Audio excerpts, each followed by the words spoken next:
Thanks everybody for joining us today. We'll go right into questions. Gentlemen at the table, if you could just wait for a wireless microphone to get to you before asking a question, it'd be appreciated. Jeremy, Steve Conroy, Boston Herald. In the fall, you had said you expected a long playoff run. It didn't happen. How would you characterize the season? I think we had a successful season because of what evolved, the changing of the guard from in our coaching ranks, and I think our leadership showed itself very well. I think, hope springs eternal. I started off hoping that and looking forward to an extended season, and as it didn't evolve, I think the correction was good, and I think we did a tremendous job once we got Butch in place. So I'm happy with where we are, and I'm happy looking at the next generation of players coming into this organization.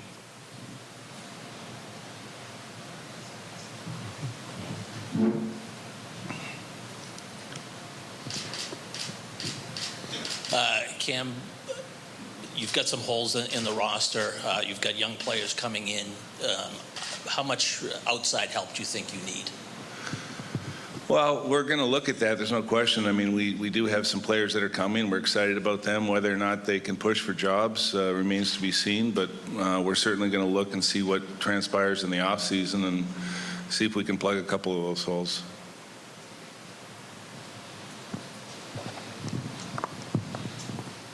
Jeremy, over here. Could you add some context to being happy about where you are? You've won 2 playoff games in the last 3 years. Mm-hmm. I would imagine in context with a very big business, if it were underperforming to this extent, you'd make changes. There's a question? Yes. What's the question? The question is, elsewhere in your business, if you were underperforming to this extent, would you not make changes, and why is this different? I think this is, well, it is different. It's a sports franchise, and it's evolving. We went in a particular direction, and I think we've had a sea change in direction.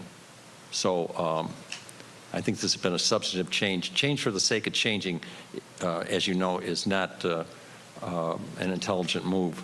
I think this is a practical and intelligent approach to dealing with the franchises and where it is today.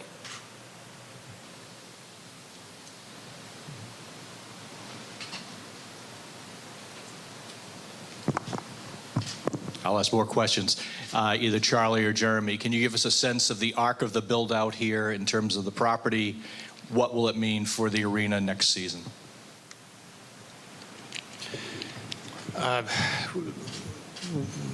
The hub on Causeway continues to be a work in progress. We are, I want to say, roughly 100% done with the digging. As you know, as you continue to go further down, the longer it takes to get out. There are small elements that are beginning to emerge from the hole in the ground, for lack of a better term, and I would believe that it's going to continue to be a bit of an inconvenience for event goers here at the TD Garden next year, but by the time the 18-19 season begins, I believe we'll have a new core and shell and a new entrance to North Station. And if I may just add a little bit, Kevin, to your remarks or your questions towards about change, underperformance, and change. We have made significant changes in the past 24 months. If you consider that we have a new coach, we have a new general manager, and we have a significantly different profile in terms of what we have in prospects than we did, say, 24 months ago.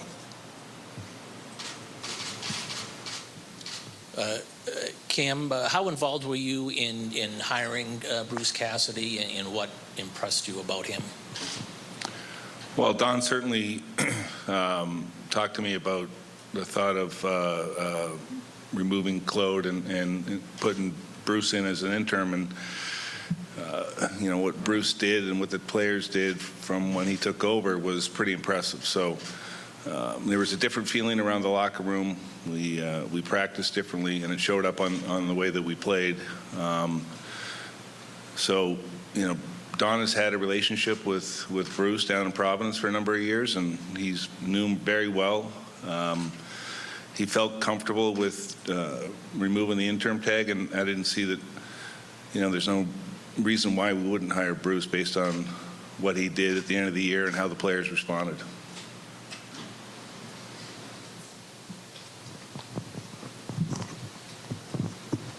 Mr. Jacobs, just to kind of follow up on that question, I was wondering what your thoughts were, your feelings were when Claude Julien was such a long-serving coach, when that change was made, and just what your impressions are or were of Bruce Cassidy.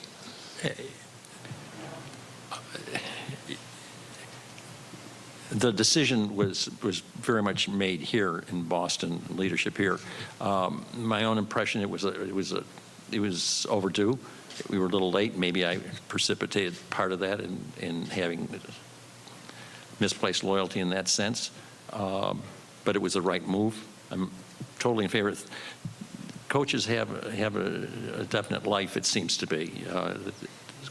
He'd been the longest serving coach, and he'd spent a good bit of his career with us, and hopefully does well in Montreal.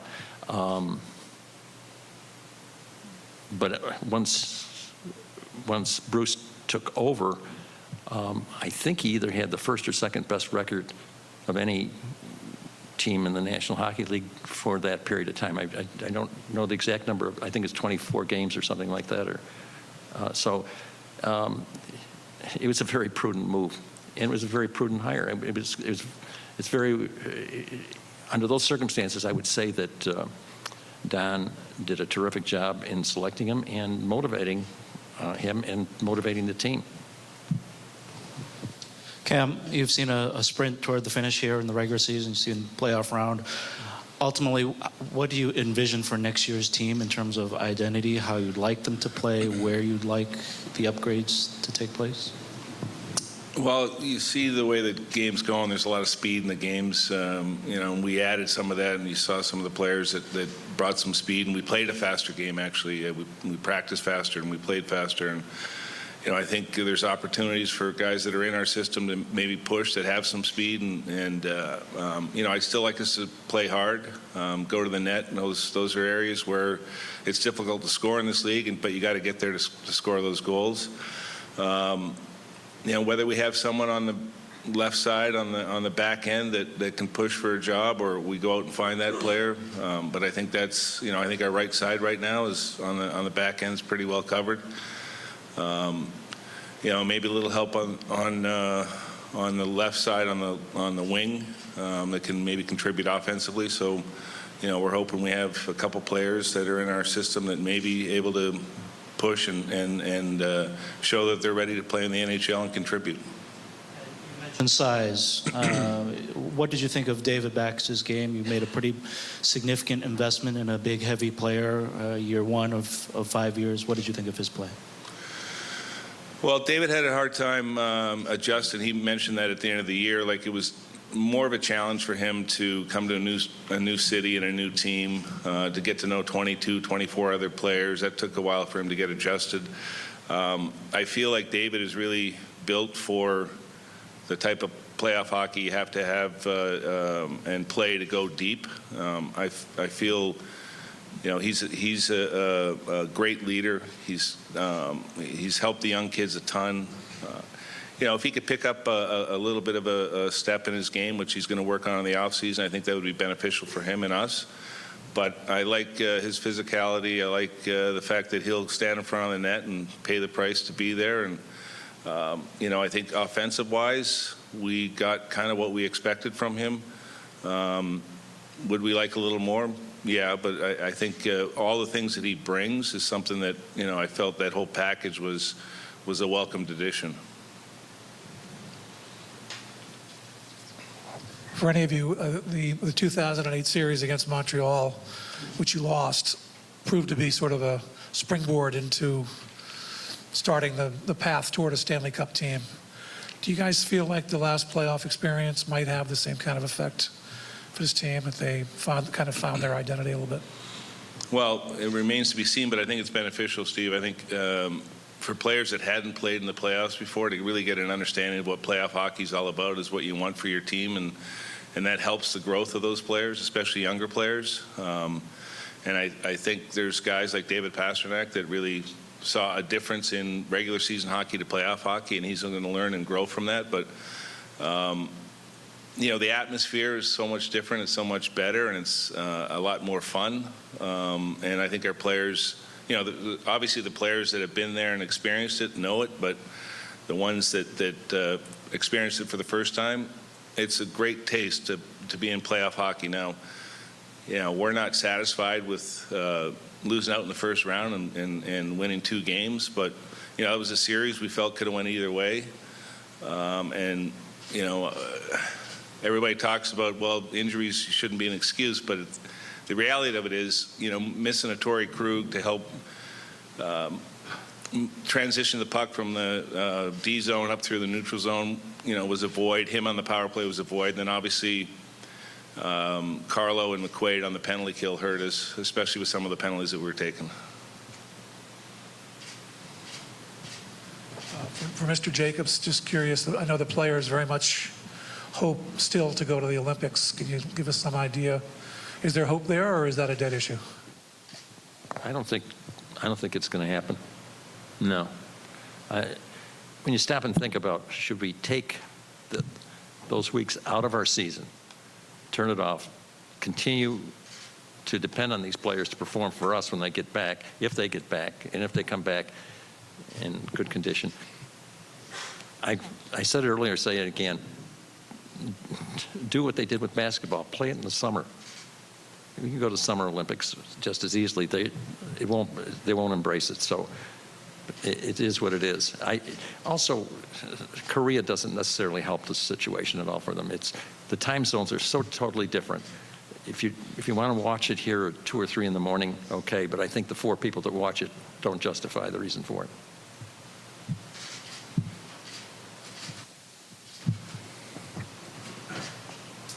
Cam, what's the organization doing to make sure that you don't run into a VC situation with Anders Brock?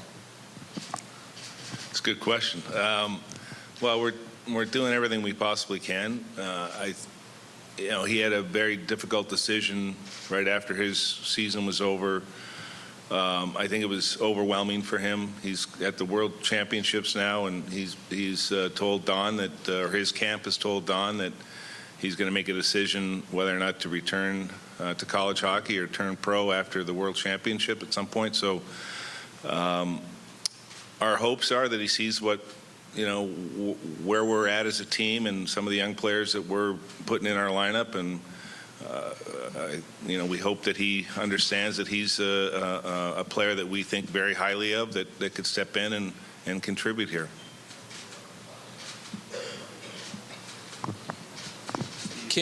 Cam, has he expressed any desire to possibly play in the Olympics next year?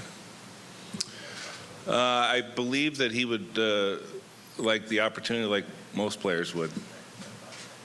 Most of the players, if not all the players, have said they'd like the opportunity to play in the Olympics. I'm not quite sure if that's the main factor or not.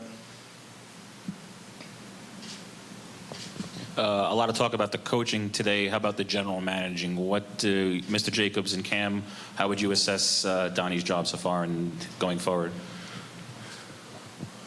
Well, anytime that you're a first-time GM, there's growing pains and learning experiences that you go through, and I don't care what job it is you're taking on in any professional sports. I mean, it's a difficult position to be in, but I think Don is.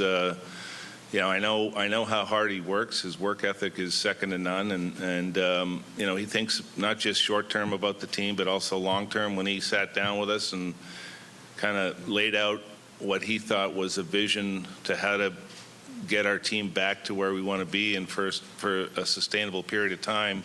Having said that, he also said there would be some bumps along the way, especially early, and there has been. So. would everybody like to look back and make different decisions? Yeah, we all would, and Don's no different. But the overall package for me with Don is, I think he's done a really good job of directing certain people in the organization to what we're looking for, and where the team is right now and where it looks to be going in the future, I think is bright. Just to follow up on that, Steve brought up the 08 and that being a building block, and this is maybe directed more to Mr. Jacobs or to Charlie, but it then took you 3 years, 4 seasons to win the Cup and to even get past the second round. So are you guys prepared for that maybe being the situation?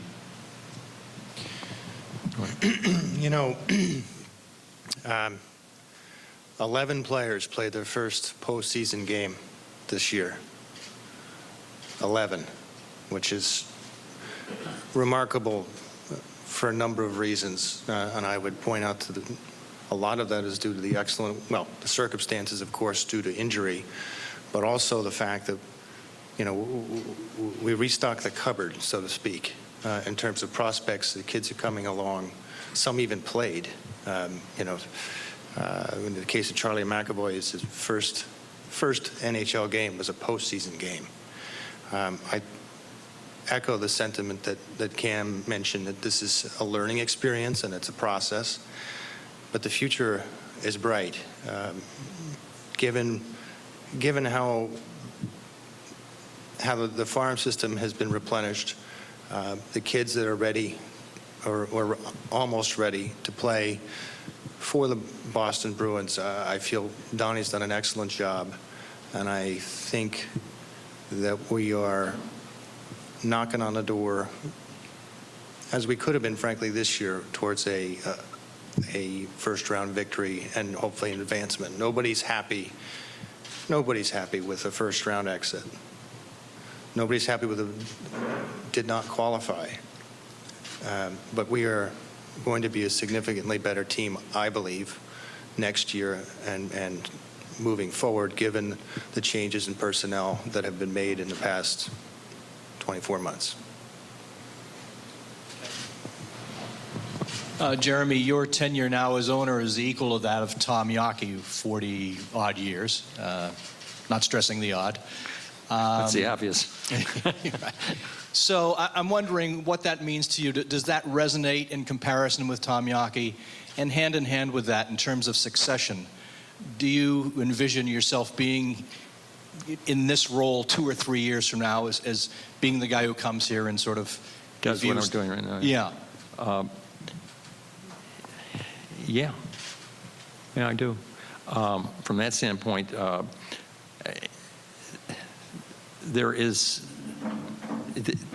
this is a wonderful property that my whole family has enjoyed, and it should be preserved for the next generation.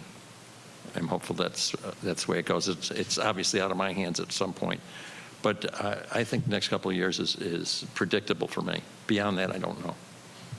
And the first part of that, in terms of comparing your length of ownership with Tom Yawkey, does that have a personal meaning to you? No. Do you believe it should? Kevin, do you believe it should? I just asked the questions, whether Yeah. my opinion on this is... Well, we want to interview you, Kevin. Yeah. You want to expand on it? I'm not sure what you're getting after. I guess that was my question to you. No, I think... No, Yawkey had a great legacy here. He was very much loved in the rest. And this generation came in and present ownership and moved it that much further, and their succession has been, it's history now, but they've been very successful. Is it off of his building block? Probably at some point played a role. The people here really love that game. Anything else? Cam, just any more clarity on players possibly going for surgery? I know Bergeron was at the top of the list. Nothing as of this morning, but they wanted to give it a week or so, and then they're going to revisit with the doctors and come to a conclusion one way or the other. That should happen in the next few days. Hey, Cam, on the expansion draft, Donnie said last week, it was last week, he's leaning toward the 7-3-1 option. I'm just curious, what are your concerns with overall with the expansion draft? Do you fear you're going to lose a significant player here? Do you think you're going to be busy around it in terms of trade before it? Well, there's always a fear you're going to lose a player you don't really want to lose. So there's going to be a lot of conversations I know that Don's going to have with whether it's other GMs or George McPhee for that matter on seeing if there's what his appetite is and what his interest is. But there's always a fear you're going to lose a player that you may want to hang on to. Anything else? Thanks, everybody. We'll have some scrum opportunities.